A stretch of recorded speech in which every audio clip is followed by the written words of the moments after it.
This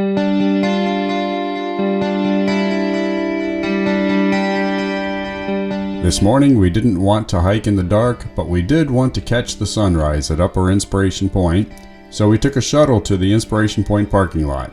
And we still missed the sunrise by about 6 minutes. Regardless, we did get a lot of amazing red morning hues and long casting shadows. It was truly a majestic sight.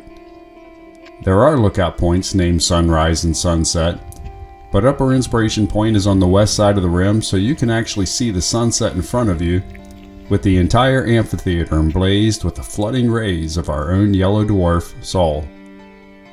Today's trails: we took the Rim Trail down, the Peekaboo Trail through, and up the East Navajo Trail and out. If the Rim Trail sounds familiar, it should from the previous video.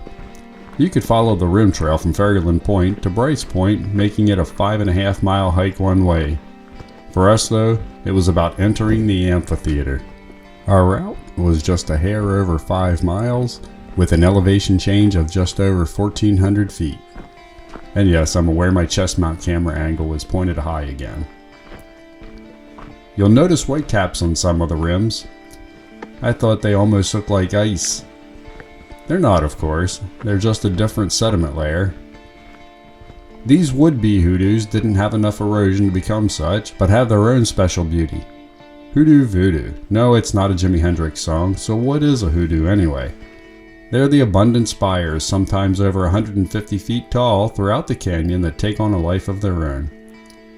Speaking of ice caps, as mentioned, our trip was in late May, and still we saw spots of ice and snow as we descended from the rim. Again, Bryce was much cooler than Zion. And if ice and snow aren't enough, another thing to watch out for as you converge into the Peekaboo are trail apples. We saw several left over from a horse tour the previous day. No, the horse weren't touring, the riders were. Peekaboo is also an equestrian trail.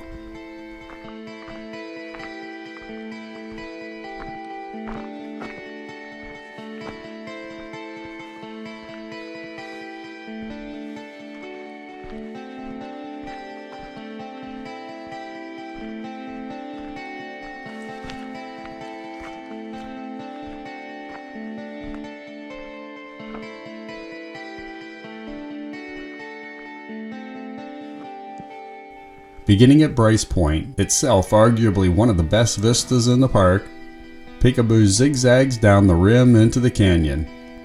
You'll descend almost 1,000 feet below Bryce Point.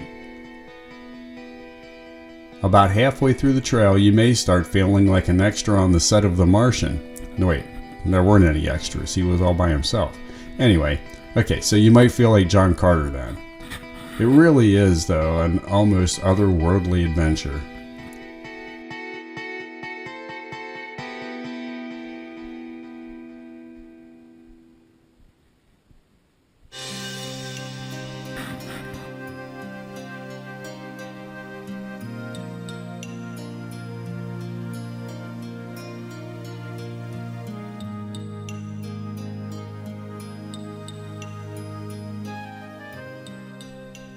Another thing about this entire route, there were nigh few flat spots.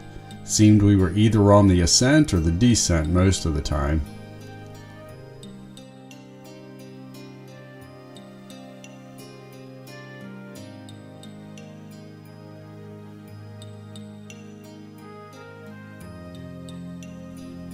As you enter into the Navajo Trail, one obvious negative aspect you'll notice is there's a lot more hikers. Being a short, moderately difficult loop, the Navajo is definitely one of the more popular trails. It's packed with amazing views and very doable for about anyone, though you might certainly feel some leg burn on the way up. Now I had thought for sure we came up the Wall Street side, but considering I took a picture of the two bridges, my memory was obviously wrong. And if you're looking for the two bridges location on Google Maps, at this time it is way wrong. I did put the corrected coordinates in a review though.